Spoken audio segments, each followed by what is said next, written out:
मी दीपक साळुंखे, तालुका कृषी अधिकारी चोपडा. सर्व शेतकरी बांधवांना मी कळवू इच्छितो की आपल्या कृषी विभागामार्फत महा-डी-बी-टी या प्रणालीवर विविध प्रकारच्या योजनांसाठी आता अर्ज करण्याची प्रक्रिया सुरू झालेली आहे.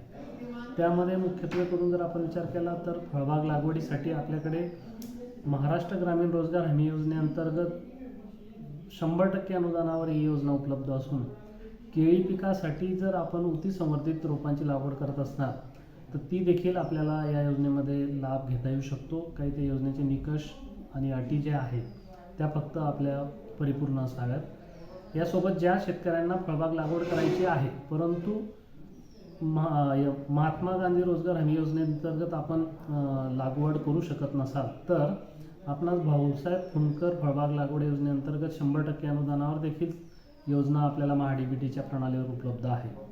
यासोबतच आणखीन आपल्याला यांत्रिकीकरण जी आपली आता काळाची गरज झालेली आहे या अनुषंगाने आपल्याला यांत्रिकीकरण योजनेच्या माध्यमातून ट्रॅक्टर चलित अवजारं, स्वयंचलित अवजारं या सर्व प्रकारच्या अवजारांसाठी ऑनलाईन प्रक्रिया सुरू करण्यात आलेली आहे.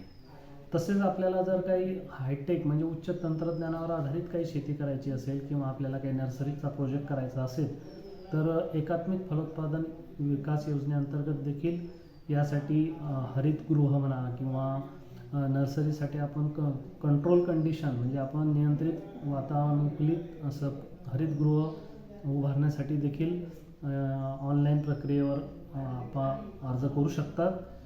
तसेच अजून काही आपल्याला या अनुषंगाने बऱ्याचशा अन्न प्रक्रिया उद्योगाच्या ज्या स्कीम आहेत जसं आपण PMFEMA म्हणतो, सूक्ष्म अन्न खाद्य प्रक्रिया उद्योगाच्या माध्यमातून शेतकरी किंवा स्वयंरोजगार देखील असेल तर आपण त्याला 35% अनुदानापर्यंत प्रकल्प मंजूर करू शकतो. आणि या सर्व योजना ची जर आपल्याला लाभ घ्यायचा असेल तर आपण आपल्या ग्राम पातळीवरील कृषी सहाय्यक, कृषी पर्यवेक्षक, मंडळ कृषी अधिकारी किंवा तालुक्यावरील तालुका कृषी अधिकारी कार्यालयास संपर्क साधावा ही या प्रसंगी आपणास सर्वांना विनंती करतो. धन्यवाद.